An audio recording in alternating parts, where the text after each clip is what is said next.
Hello， 大家好，我是至尊宝。你知道吗？看似温顺的大象，杀戮起来也异常凶猛。其实，狮子、老虎在单挑的情况下都打不过一头长颈鹿呢。而作为草食动物的河马，则可以瞬间杀死一只黑斑羚。在这地球上有数以万计的物种，而大自然本来就是一个弱肉强食的地方，只有拥有强大的实力，才能站在食物链的顶端，成为一方的霸主。那你知道世界上有哪些动物是最凶猛的吗？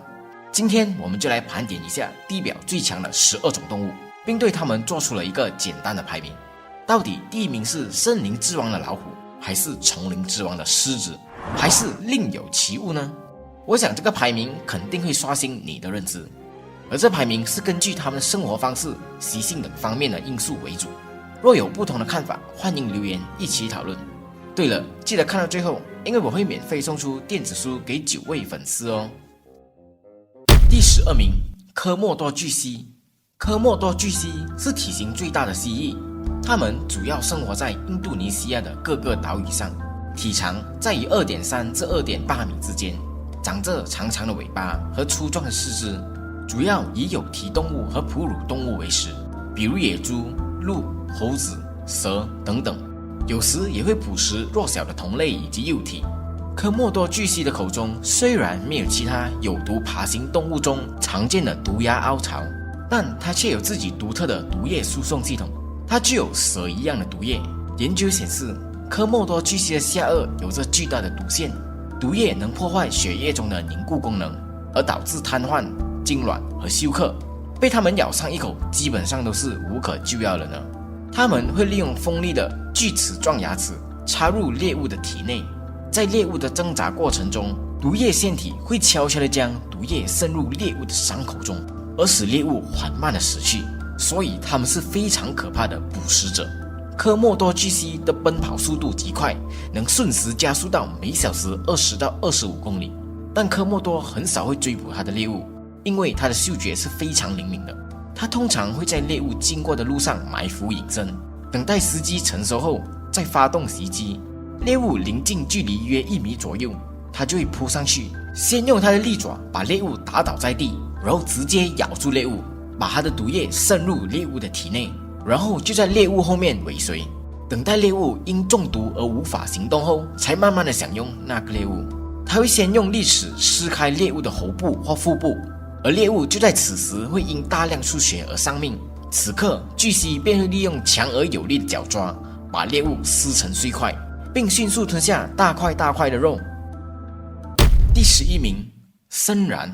森蚺是世界上体重最大的蟒蛇，主要栖息于南美洲的热带雨林中。它的体重可以达到150公斤以上，一般常见的体长为5至6米，也有极端的长到10米以上了。森蚺的嘴巴可以张开的非常的大，最大可以张到上下180度左右。它的4排牙齿能独立的活动，再加上它的舌皮是可以拉伸的，所以它能轻松吞下一些体型比它大好几倍的猎物。森蚺的身体肌肉非常的发达，粗壮程度堪比于成年男子的躯干。它的死亡绞杀的力道可达3吨，可以轻轻松松的将人类的骨头挤压成碎片。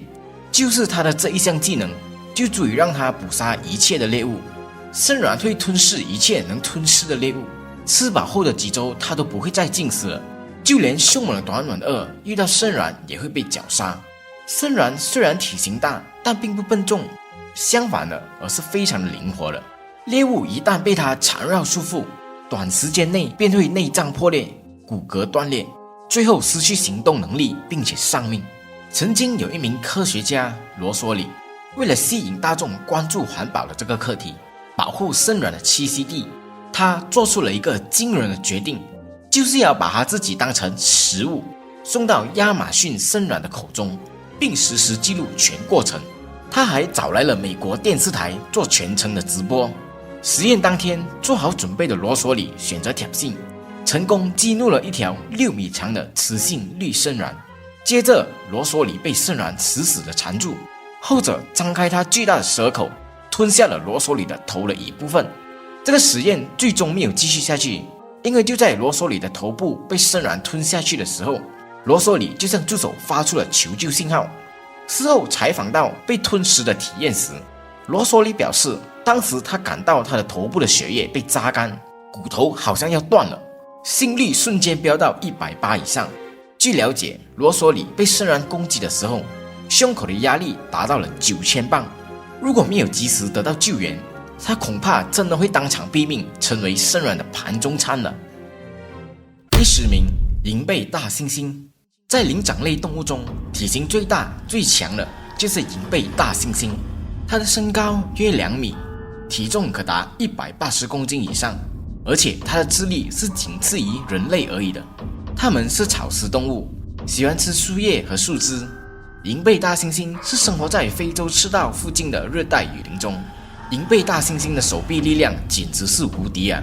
它可以通过它的手臂举起接近750公斤的重物，而且还可以打出超过2吨重的力量啊！可以一拳就打碎防弹玻璃呢。有时候银背大猩猩的力量还可以一拳打碎对方的骨头，令对方当场死亡。所以千万不要轻易去招惹它们。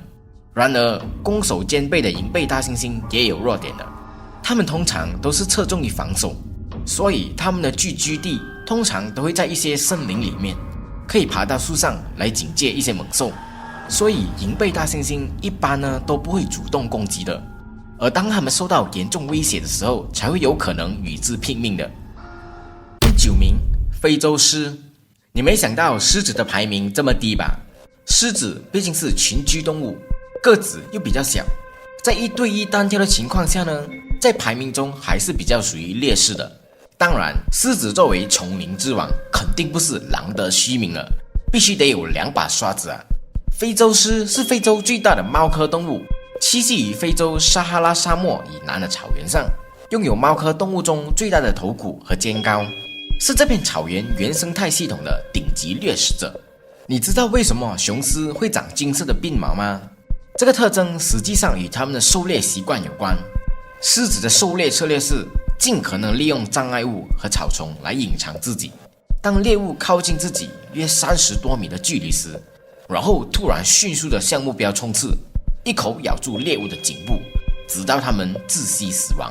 狮子认为，在脆弱的脖子部位长满鬓毛，不仅可以让它们看起来更具霸气，还能够保护自己的脖子免受损伤。狮子的四肢非常强壮，拥有强大的肌肉，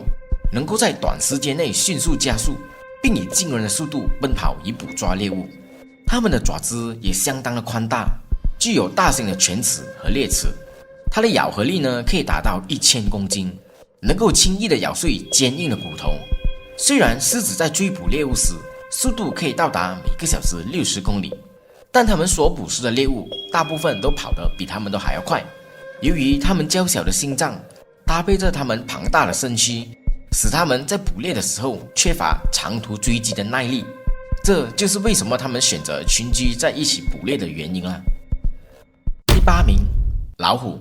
老虎作为百兽之王，在自己的领地上独霸一方，威慑着周围的所有生物。东北虎是目前体型最大的猫科动物，分布于俄罗斯东南部、朝鲜和中国的东北等地。雄性个体的身长可达3.5米，而尾巴长约1米，体重可达350公斤。老虎猎食基本会用飞扑、拍打、锁喉这夺命3招来捕杀它的猎物了。老虎身上的橘色皮毛和黑色条纹是它们在丛林中捕猎时的自然伪装。老虎的背部和前肢肌肉强壮有力，在行动时起伏有致，庞大的四肢推动它们的身躯平稳而静默的前进，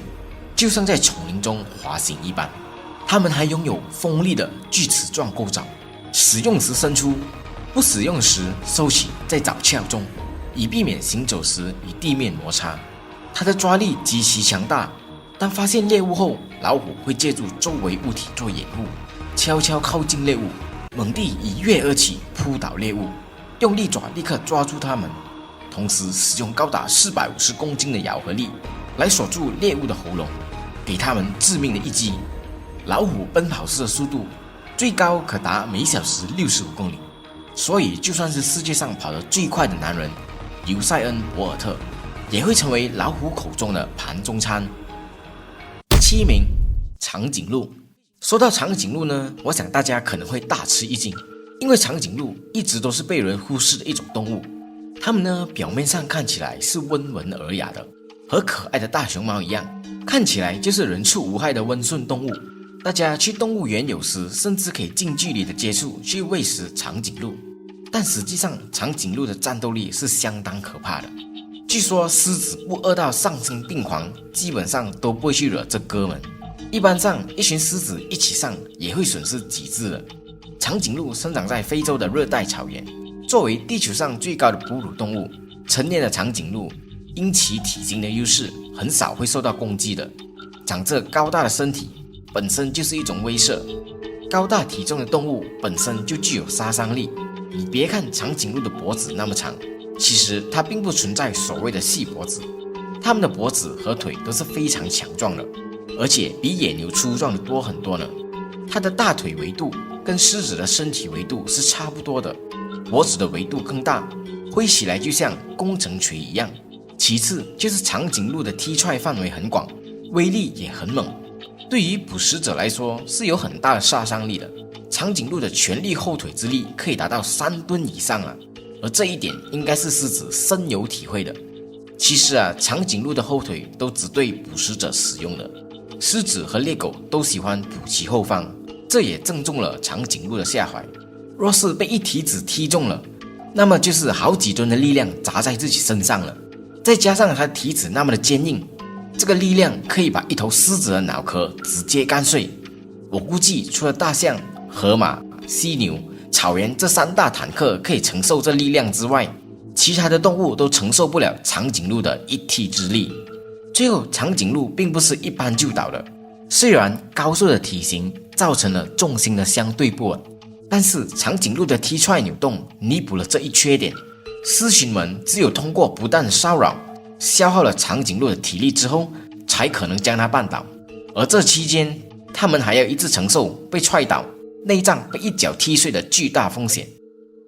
第6名，非洲野牛。非洲野牛啊，被公认为非洲5霸之一，它是以豹、犀牛、大象和狮子一起被列为非洲最危险的动物。非洲野牛呢，分布于非洲撒哈拉沙漠以南的稀树草原和森林地带，是非洲草原上行走的一种喜怒无常的坦克。因为非洲野牛的性情暴躁，无法被驯化，尤其是处于哺乳期的母牛，稍微有点刺激就会有激烈的反应。它们呢，虽然是纯素食的哺乳动物，但是它们的攻击性和攻击力都是特别的强的。非洲野牛的体型比较宽，四肢更粗壮，它们从头到尾可长达2至3.4米，身高可达1至1.7米，体重在于300至900公斤之间。它们最明显的特征就是雄性的非洲野牛长有攻防俱备的8字牛角，显得一种威风凛凛的身材。这对牛角是非洲野牛最重要的武器，无论是以同类的打斗，还是抵御狮子的攻击，它都发挥着非常重要的作用。一般牛的牛角长在脑袋的2侧，而且是分开的，但是呢，非洲野牛的牛角却是长在头骨处的融合，这就让它们的额头变成了一块绝佳的大盾牌，而这块大盾牌是十分的坚固的。有实验表明，即使是在射程很短的距离内，子弹也是无法穿透非洲野牛的骨头的。狮子们主要攻击的对象一般都是老牛或者是有病的牛，体型庞大并且脾气暴躁的成年非洲野牛，狮子们一般都是不会去招惹的，否则会有更多的狮子将死于它的牛角之下。第5名，湾鳄。湾鳄又名澳大利亚咸水鳄，作为湿地食物链的顶级居民，是分布最广泛的鳄目动物之一，在东亚、东南亚和大洋洲的17个国家都有分布。它是全球最大的鳄鱼品种之一，也是最大的爬行动物之一。成年雌性湾鳄的身长可达6至7米，体重可高达900公斤。湾鳄呢，是以它卓越的捕食技巧而闻名的，它能够捕食从鱼类到大型哺乳动物的各种猎物，其中最引人注目的绝对是它们的牙齿。万鳄拥有非常长的牙齿，排列的就像锯齿一样，具有野生动物中最强的咬合力，大概是2吨左右的力量，可谓全球之最啊。当万鳄捕食猎物时，它们紧紧咬住猎物，然后就迅速将其拖入水中，致使它的猎物溺水窒息，然后才开始享用它的美食。此外，它们的身体都被厚厚的鳄鱼皮所覆盖，就像披上一层坚固的盔甲。虽然万鳄在陆地上的行动会比较缓慢，但是只要到水里，它绝对是一个王者。第4名，北极熊。作为冰山巨无霸的北极熊光听这个外号的名字，我们就知道它有多强悍了。北极熊生活在北极圈冰层覆盖的水域，它的体型呢是熊科中最大的。不过也有人争议的说，柯迪亚克棕熊的体型才是最大的。可是从目前所统计的数据来看，柯迪亚克棕熊平均重量在于500公斤左右，而北极熊平均的重量在于550公斤左右。因此呢，北极熊的体重更为大一些。其实它们除了庞大的体型，它们的软件也非常的强悍的。浓密的白色皮毛使它们在冰雪中几乎完美的融入，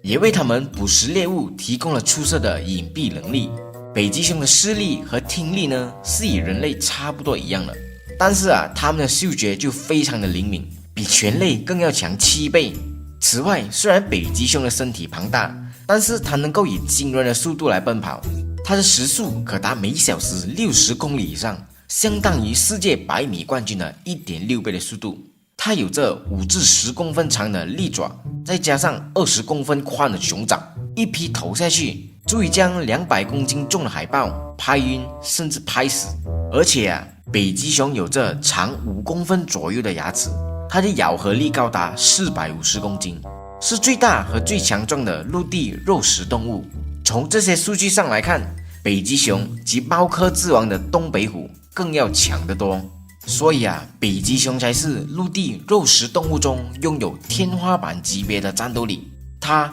绝对是实至名归的。我们来到第3名，河马。河马那副憨憨的外表和圆滚滚的身躯，一副呆呆的样子，这样的外表很容易就给我们有一种河马十分温顺，战斗能力并不是很高的印象。但是你就错了，不仅人不可貌相，河马也不可貌相。成年非洲河马的体长可达2至5米，而体重呢可以达到 1.3 至 3.2 吨，简直就是陆地上的移动肉弹战车。河马呢产自撒哈拉以南非洲，栖息于热带草原地区的河湖池沼。河马也有着巨大牙齿的大嘴巴，可以张开将近90度。它的最大咬合力达到了惊人的826公斤，完全可以将人类的身体咬断成2半。血盆大口大概就是用来形容它们的吧。尽管河马在外表上显得非常的强壮，但实际上呢，它们是非常胆小、敏感和多疑的动物，性格又喜怒无常。有时当斑马靠近河边饮水时，河马也可能误认为它们具有攻击性，于是发动攻击并咬死斑马。所以其实河马是非洲草原上一种相当恐怖的生物。一头生气的河马，它冲刺的速度呢，其实可以达到每小时40公里。我们可以想象，这样有几吨重的肉弹直直的冲过来，就算是我们刚刚提到的北极熊，我想它应该也承受不了，会立刻被撞飞吧。其实每年受到野生河马攻击而死亡的人类也达到了500多人，这数目远远超过了被狮子等大型肉食动物攻击而死的人数接着我们来到第2名，犀牛。犀牛是陆地上体型第2大的动物，仅次于大象。犀牛呢，在它的栖息地方面相对的灵活，它们可以生活在广泛的环境中，包括草原森林或者滩河沼泽地带。其中白犀牛是体型最大的犀牛，可以说是草原坦克。犀牛的战斗力极其彪悍，发起疯来就连大象都敢去追着来打。在动物的世界里，力量永远都是衡量实力的标杆，而犀牛的力量更是仅次于大象的存在。因为动物的力量和体型是成正比的，而一头犀牛成年后的体长可达4米，体重在于1.5至2.4吨之间，和一辆小型货车差不多。而每当犀牛受到威胁时，都能用每小时50公里的速度来奔跑。它们奔跑时会将它们的重心放在它们后肢的三指间，并利用它的臀部稳住前身。它们巨大的体型给了它们战斗的先天优势，就算是汽车也可以轻松的顶翻。发起飙来甚至连大树都能撞断，单挑起来完全可以碾压狮子和野牛。一头2吨重的犀牛，最大的冲击力可以到达8吨。这种冲击力简直能将野牛直接对死。所以狮子根本不敢轻易招惹它们。犀牛之所以战斗力那么强，其实是因为它们的智商非常的低，而且脾气还非常的火爆，根本不懂得害怕和恐惧。好了，我们来到第1名，大象。非洲象是陆地上体型最大的动物，也是陆地动物10大单挑王之一。大象如果仅仅是有个大体格，防御比较差的话，它不可能在猛兽众多的非洲大草原上生活。巨大的体型使它在战斗中往往都占上风。一招泰山压顶，要猎杀小动物根本就是手到擒来。靠着这些先天的优势他们几乎就是肉盾战士，达到了无兽可敌的地步非洲象大多用温和的方式与其他动物竞争，只有在愤怒和恐惧的情况下，才有可能伤害其他动物的。成年非洲象的皮具有4至8公分的厚，即使面对非常锋利的爪子和牙齿，也难以穿透大象的皮肤和皮下脂肪。猎枪的子弹也根本无法给它造成致命的伤害，所以偷猎的大多都是用麻醉枪，而且必须要连开数枪，才能把一头成年的公象射倒。虽然成年的公象体型庞大，看起来非常的笨重，但其实它是一个灵活的胖子。首先，大象奔跑起来有着巨大的动量，如果被奔跑中的大象撞到，这个冲撞度相当于被一辆轿车以差不多每秒60公里的速度撞击，威力不容小觑其次是它们的臂子是没有骨头的，全部都是由肌肉组成，而且一条象鼻约是由10万块的肌肉所组成的。一个体重在于3吨左右的大象，它的鼻子就能卷起差不多1吨重的木材。如果大象与其他动物发生冲突，它能凭借一脚就能踩死一头狮子了。用鼻子就可以轻松地将体重约1吨左右的尼罗鳄卷起，顺鼻一扔就能扔出老远，不摔个筋骨尽断也会造成严重的心理阴影。另外，如果被大象腿踩一脚，或者被它的象牙狠狠地戳一下，这也都是可以致命的。无论是雌性还是雄性的大象都有象牙的，而且大象的象牙末端比较尖细，具有很强的攻击性，就像锐利的匕首一样，可以轻易戳穿其他动物的身体。所以它不仅是陆地上体型最大的动物，同时也是战斗力最强的动物。无论是狮子、河马、犀牛还是鳄鱼，通通都不是大象的对手，所以它绝对是实至名归的第1名。其实抛开体格和力量这些外在的条件，我个人认为人类才是地表最强的生物，同时也是最残忍的生物。动物猎杀猎物时，通常是为了温饱和生存，但是人类就不一样，多数是为了一己私欲。枪支的发明令人类面对野生动物几乎无敌，一枪下去，几乎大部分的动物都难逃一死。人类为了想要得到象牙，进行了很多非法捕杀的活动。就在1800年，在非洲一带的大象总数就有2600万头，可是到现在只剩下区区的50万头非洲象。所以你可以想象这么多年来猎杀了多少非洲象吗？而且取象牙的过程是非常残忍的，因为象牙的部分是和大象的骨头是相连的，想要获取完整的象牙，就必须要杀死大象。在黑市象牙是按照重量来衡量它的价值的，象牙越完整，它的重量就会越重，而它的价值就会越高了。地球上所有的生命都是一个整体，彼此之间存在着共存、共生、共通、共荣的关系。任何一种生命的消失，绝对都是我们人类的不幸。而随着很多动物种类的绝种，会对我们人类的未来带来极大的不良影响。我希望看了这期影片的你，也可以开始关注野生动物的艰难处境，抵制动物制品，加强生态环境保护，共建美丽的家园。希望我们的后代都可以亲眼见到这些动物的英姿，而不是只是在课本或者纪录片里读着人类迟来的懊悔。以上就是12种地表最强生物的盘点，你认为还有什么动物可以入选吗？欢迎留言一起讨论。好的，今天就到这里。喜欢这期内容的朋友可以订阅、点赞和分享。我们下个星期准时见，拜。